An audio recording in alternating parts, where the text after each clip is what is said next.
नमस्कार बंधुरा आमी संचिता केमन आছেন আপনারা সবাই आशा করছি আপনারা প্রত্যেকে ভীষণ ভালো আছেন। আজ আমি আপনাদের সঙ্গে পাবদা মাছের একটি ভীষণই সহজ রেসিপি শেয়ার করব।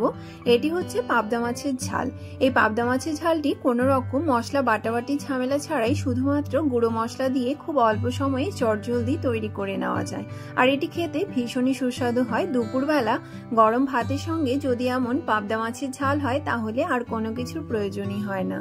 তো বন্ধুরা আসুন দেখে নিন আজকের এই পাবদা মাছের ঝালের রেসিপিটি। এই পাবদা মাছের ঝাল তৈরি করার জন্য আমি এখানে 6টি পাবদা মাছকে পরিষ্কার করে কেটে জল দিয়ে ধুয়ে নিয়ে নিয়েছি। এবার এই পাবদা মাছগুলোকে প্রথমে লবণ আর হলুদ দিয়ে ভালো করে মেখে নিচ্ছি।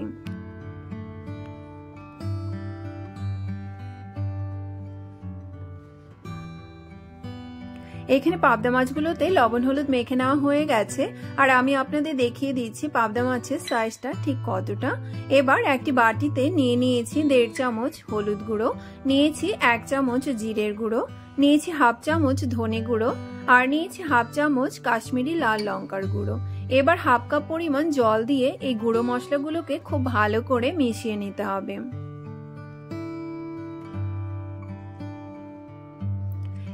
আর এইদিকে একটি মাঝারি সাইজের পেঁয়াজকে আমি কুচি করে কেটে নিচ্ছি।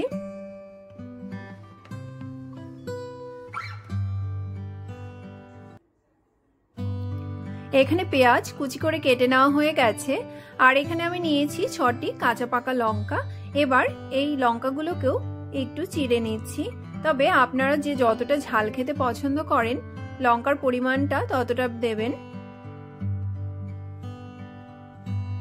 গ্যাসে একটি কড়াই ভালো করে গরম করে নিয়ে এতে দিয়ে দিয়েছি পরিমাণ মতো সরষের তেল। তেলকে ভালো করে গরম করে নিয়ে এতে লবণ হলুদ মাখানো পাবদা মাছগুলোকে এক এক করে তেলের উপরে দিয়ে দিয়েছি।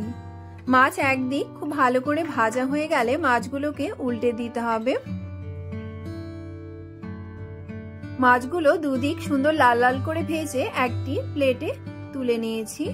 একই রকম ভাবে আমি সবগুলো মাছকে ভেজে তুলে নিয়েছি। এবার কড়াইতে যে তেল ছিল সেই তেলের মধ্যে আমি দিয়ে দিয়েছি কুচি করে কেটে রাখা পেঁয়াজ। এবার এই পেঁয়াজগুলোকে খুব ভালো করে ভেজে নিতে হবে। পেঁয়াজগুলো যখন লাল হয়ে আসবে তখন বাটিতে যে গুঁড়ো মশলাগুলোকে গুলিয়ে রেখেছিলাম সেই মশলাগুলোকে পেঁয়াজের ওপরে ঢেলে দিতে হবে। দিয়ে খুব ভালো করে মিশিয়ে নিচ্ছি। এবার এতে দিয়ে দেব স্বাদ মতো লবণ, দিয়ে এই মশলাগুলোকে ভালো করে কষিয়ে নিতে হবে। এখানে দেখতেই পাচ্ছেন মশলা খুব সুন্দরভাবে কষিয়ে নেওয়া হয়ে গেছে। মশলার থেকে যখন তেল ছেড়ে আসবে তখন বুঝে যাবেন মশলা কষানো হয়ে গেছে। এবার পরিমাণ মতো জল ঝোলের জন্য দিয়ে দিয়েছি। গ্যাসের ফ্লেমকে বাড়িয়ে দিয়ে এই ঝোলকে খুব ভালো করে প্রথমে ফুটিয়ে নিতে হবে।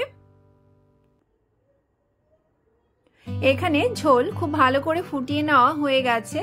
এবার ভেজে রাখা মাছগুলোকে এক এক করে এই ঝোলের ওপরে দিয়ে দিয়েছি।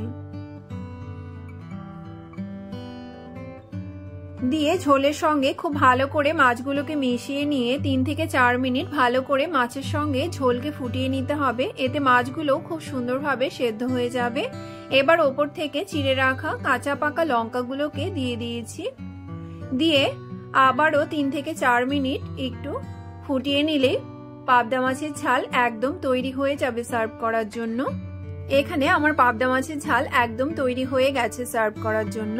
তবে আপনারা যদি ধনেপাতা খেতে পছন্দ করেন তাহলে এই সময় ওপর থেকে কিছুটা ধনেপাতা ছড়িয়ে দিতে পারেন। দুপুরবেলা গরম ভাতের সঙ্গে যদি এমন পাবদা মাছের ঝাল হয় তাহলে দুর্দান্ত হয় খেতে।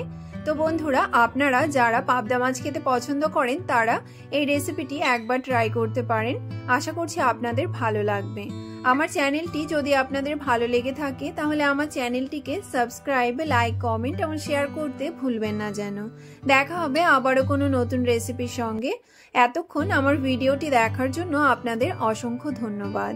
ভালো থাকবেন, সুস্থ থাকবেন। ধন্যবাদ।